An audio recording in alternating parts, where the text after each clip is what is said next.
নমস্কার বন্ধুরা, তোমরা সকলে দেখছো তোমাদের প্রিয় চ্যানেল অল ইন্ডিয়া র্যাঙ্কার্স। আজকে আলোচনা করব এসএসসি জিডি কনস্টেবলের সলিউশন, ম্যাথের ফার্স্ট শিফটের আসা কোশ্চেন। অত্যন্ত গুরুত্বপূর্ণ একটা টাইপ, যেটা অ্যাভারেজের থেকে গড়ের থেকে। কোশ্চেনটা দেখে কেউ ভয় পাবে না, অত্যন্ত গুরুত্বপূর্ণ কোশ্চেন এবং শর্টকাটের মাধ্যমে আমরা এটা করে ফেলবো। ঠিক আছে, বেসিক পদ্ধতি দিয়ে এটাকে আমরা করব। ঠিক আছে, আচ্ছা, এটা দেখে ঘাবড়ানো কিচ্ছু নেই। এটা কোশ্চেনটা দেখতে যতটা বড়, সলিউশনটা কিন্তু ততটাই ছোট। ঠিক আছে, আচ্ছা, কোশ্চেনটা তোমরা দেখো কি আছে। এক বছরে স্বপ্নার গড় মাসিক খরচ, এখানে ভালো করে দেখে নেবে। গড় মাসিক বলেছে, যে খরচ প্রথম 3 মাসের জন্য 1100, অর্থাৎ প্রথম 3 মাসের গড় খরচ 1100 যদি হয়, তাহলে যোগফলটা কত হবে? 3 11 3300 টাকা। ঠিক আছে, আমরা এখানে লিখে নিলাম। তারপরে কি বলেছে?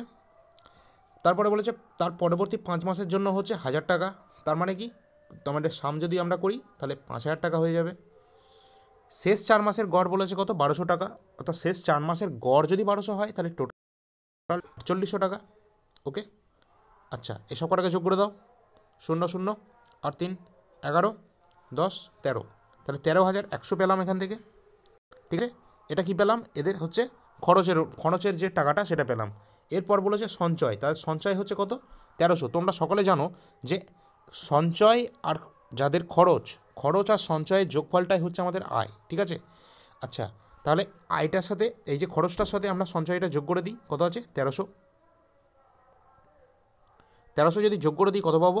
এখান থেকে 414, অর্থাৎ 14,400 টাকা আমরা পাবো এখান থেকে টোটাল এর মানে আয়টা। ঠিক আছে, এবার আমাকে বলেছে যে স্বপ্নার গড় মাসিক আয় কত সেটা জানতে চেয়েছে। মাসিক আয় জানতে চেয়েছে, তা মাসিক আয় জানতে চেয়েছে মানে কি?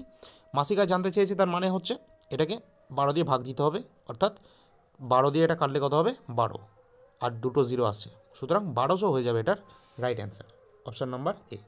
ঠিক আছে, অপশান নাম্বার এ 1200 হবে এর রাইট অ্যান্সার। ঠিক আছে, একদম বেসিক দিয়ে করলাম, কোনো সম্ভাবনা নেই, কোনো সমস্যা হবে না। ঠিক আছে, ভুল হওয়ার তো সম্ভাবনা নেই। ভালো করে প্রশ্নটা পড়বে, তারপর করবে। ঠিক আছে, কিচ্ছু নয়, এটাই শুধু কয়েকটা গুণ করে যোগ করে অ্যান্সার ডাইরেক্ট। ঠিক আছে, ভালো করে দেখে নেবে। আগের সলিউশনগুলো যদি তোমরা না দেখে থাকো, একেবারে শর্টকাট অ্যাপ্রোচের সাথে করেছি। এরকম সলিউশন বাংলা মাধ্যমে কোথাও পাবে না, এটা 100%। ঠিক আছে, 100% গ্যারেন্টি, তোমরা এরকম সলিউশন কোথাও পাবে না, শুধুমাত্র এখানেই পাবে অল ইন্ডিয়া র্যাঙ্কার্সে। ঠিক আছে, যদি এই ধরনের পেতে চাও এই ধরনের সলিউশনগুলো এসএসসি জিডির, তাহলে অবশ্যই চ্যানেলটা সাবস্ক্রাইব করে নাও এবং বেল আইকনটা প্রেস করে রাখো, যাতে নোটিফিকেশানগুলো তোমাদের কাছে সঙ্গে সঙ্গে চলে আসে, কোনো ভিডিও বা কোনো ক্লাস যাতে তোমাদের মিস না হয়ে যায়। ঠিক আছে, আচ্ছা, নেক্সট ক্লাসে আবার দেখা হবে। এখনকার মতো এই পর্যন্ত। আর ভালো লাগলে অবশ্যই লাইক করবে, ভালো না লাগলে ডিসলাইক করতে পারো। আর যদি ডিসলাইক করো তাহলে বলবে যে তোমাদের কোন অংশটা খারাপ লেগেছে বা আমাদের কী কী আর ইমপ্রুভ করতে হবে। ঠিক আছে, সেটা কমেন্টে তোমরা জানিয়ে দিও। চলো, পরবর্তী ক্লাসে নতুন কনসেপ্টে নতুন কোশ্চেনের টাইম নিয়ে আবার আলোচনা করব। এখনকার মতো এই পর্যন্ত, ধন্যবাদ।